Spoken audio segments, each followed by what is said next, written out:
So, yan na nga guys, yung ating lutong probinsya na tinuyang tinuyang tuna. Tuna belly. Tinulang.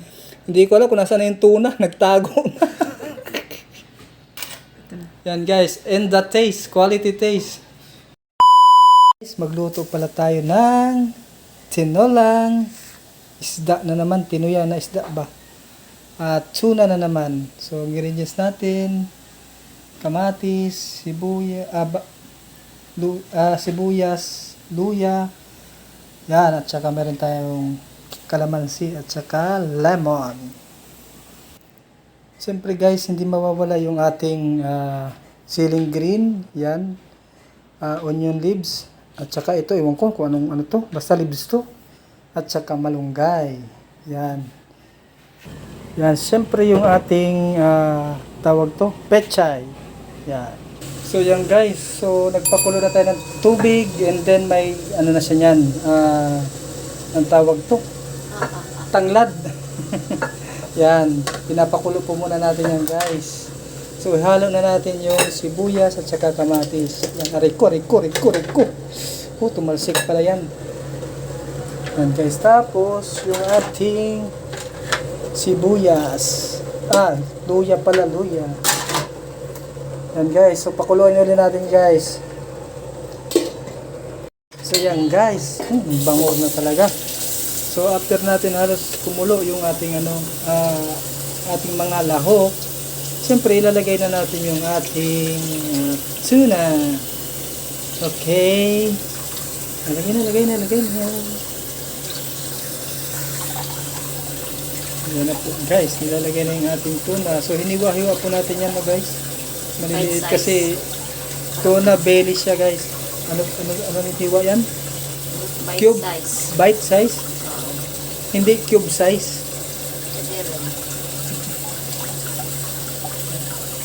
Kaya pala ganyan na ang kulay niya guys kasi nilagay muna namin siya sa oven. Medyo masarap kasi pagka ino-oven mo na yung tuna pag ganitong luto.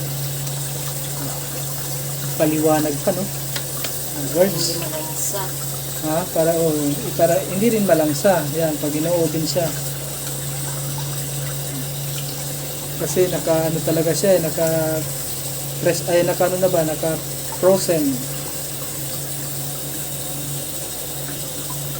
Ayan.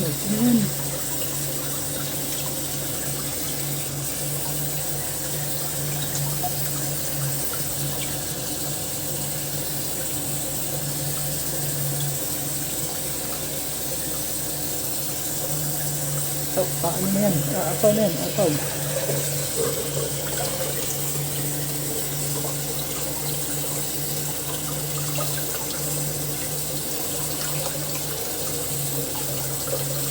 Kulang ata ang sabaw na nagdagan pa ng sabaw yan. Kulangin ang sabaw niyan malamang.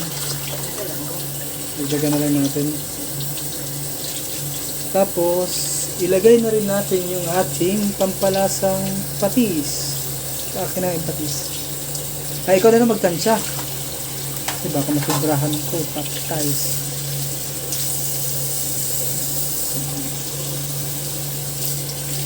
Pakulin mo muna siya. Pakuloy muna. Hindi, para kasama na pagpakulo yan. O para sisiksik talaga siya. Yan. Ating patis.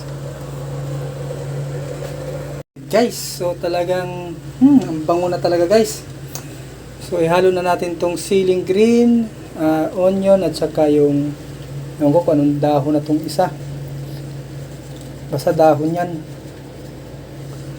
Tapos yung ating pechay na ito halo na natin din to.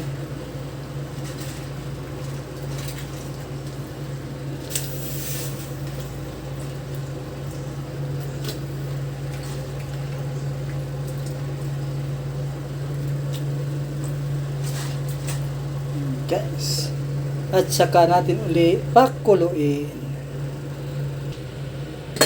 So yun guys, nakalimutan pala natin ilagay itong sili. Isama natin yung siling pula, pampasarap, pampaanghang. Yan. Yummy na, yummy. Yan guys, kumukulo na guys. So, timplahan na natin yan guys. So, unahin muna natin yung iodized salt. Sandali guys, itatakal lang natin, tatakal. Yan, iodized salt. Kulang pa ata to ah. Kulang pa yung iodized salt.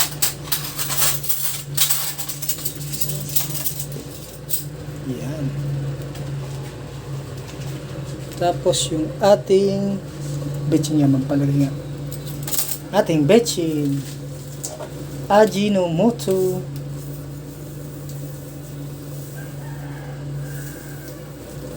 Tama na yan? Yan guys, yung ating Ajinomoto. Halo lang. Lang. Ah, grabe. Sarap. And the taste. Ha? Kuluin na lang. Pakuluin na lang. Ay, halo na yung ano. Pechay pala. Mamaya pag nagkulo na yun ng bongbong-bongga. Ha? Hindi. Kasama na yung pagkulo. Halo na natin itong pechay. Halo ko na guys yung ating pechay. Ano, magkasama na ba itong pechay at saka malunggay? At saka yung ating malunggays. Yan. Sayang to. Malaki rin yan.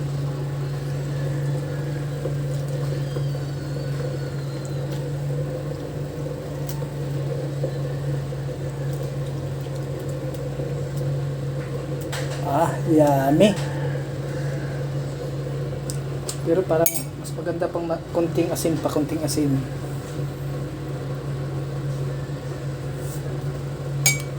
Yan. Konting asin.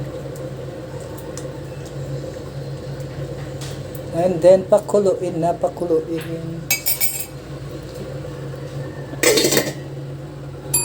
Yan. And guys, ito pala guys yung gagawin sa lemon. Yan, hahatiin lang yan. Tapos mamaya, pag ano na nila, saka yan doon nilalagay. Pampasarap yan guys.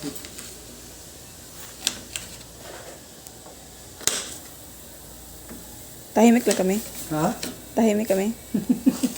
Yeah, words. Naligan ko kasi yung lemon eh. Yung Saka kasi ang tono pagkalalagyan ng ganito. Pero doon na sa ano nyo. Pag ilalagay na sa plato nyo. Pero may halo din naman yan na lemon. Itong isa.